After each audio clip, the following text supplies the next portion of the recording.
everybody cares about their wallet, and everything else that they say they care about is tertiary to their wallet. Even now, with Gen X being, favorable to socialist policies, they're not favorable to actual communism because they don't conceptualize actual communism. They think I'm going to get free stuff, and that's good because I can't afford to pay my bills.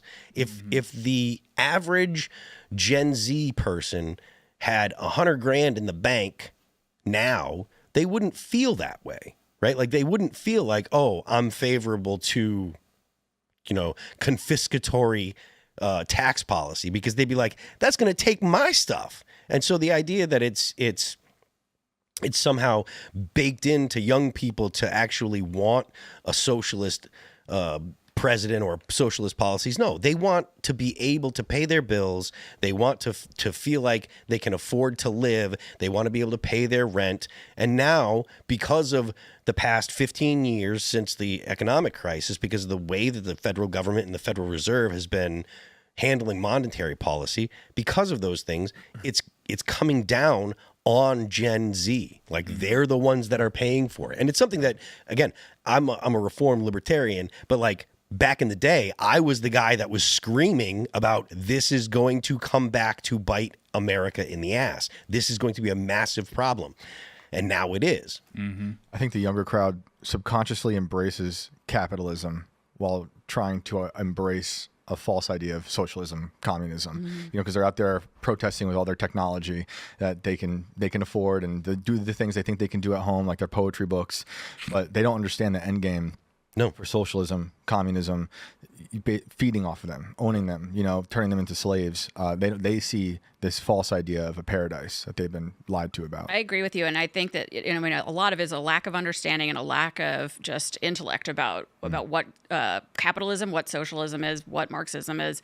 But more than that, they're kind of conditioned to be comfortable. And I've heard you guys talk about this on the show for weeks now. There's just a lack of interest in bettering yourself. So this idea of getting free stuff is just kind of like tacking on to the fact that I can live on the bare minimum, whatever that is, and I'll just take whatever is free and I'll learn to live with it. I'll learn to live with 16 dudes, and I'll just never have kids, and I'll never save any money, and that's fine with me. And there's this mentality, and I don't even think it's limited to Gen Z or Gen Alpha. I mean, I think that there's people in my age group who are suffering through this too. So I'm not really sure what the solution is, but they have them, like people like Hochul have them right where they want them. Yeah.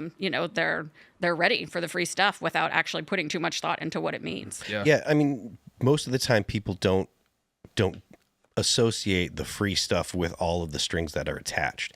But nothing that comes from the government comes without strings. And you can actually see it the way that the government treats the federal government treats the states, right? So you get states that have all this, federal money for, say, roads, right? For interstate systems. Well, to get that money, you have to do things that whatever administration is in power says. And there's the generalized ones, like you have to have your alcohol sales, the age limit has to be 21. It can't be lower. And if you lower it, the federal government will stop giving you money for roads, right? Like that was the way that they got nationwide 21 is the age for the drinking age, right? But there's other things that depend on who the actual president is. And Donald Trump is doing this all the time. Whether or not you like these policies or whatever, Donald Trump adds strings to federal funding all the time. So the idea that you get anything for free it's a mirage. There's always strings attached, and the government's always going to be like, you have to do this if you want to get this. So in fact, the Treasury Department right now accepts PayPal and Venmo. If anyone has any extra cash for some reason that you want to help with the national debt, send it their way. I'm sure you don't need it. That's actually kind of base. I'm gonna do that. Get a head start on my taxes. You never get anything you don't ask for. We'll go towards that. That's not a head start on your taxes. This is just a gift to the government. Oh yeah, I love the government. Well, no, tax deductible. I think with Zoomers, it's just because like I'm a Zoomer, we're just so nihilistic about like how broken everything is that it's like you kind of have to have like a radical ideology. It's like being a moderate. It's like so like gay. It's boomer coded. Well, it's like it's boomer coded, and it's like so you're like hanging out with like other Zoomers, and you're like, oh, you're like a paleo Marxist Leninist. Oh, I'm like a radical like monarchist, dude. Like, tell me more about your thing. Like, what's your radical ideology? But we're all on lists. That's the problem. It's all the Zoomer waffin.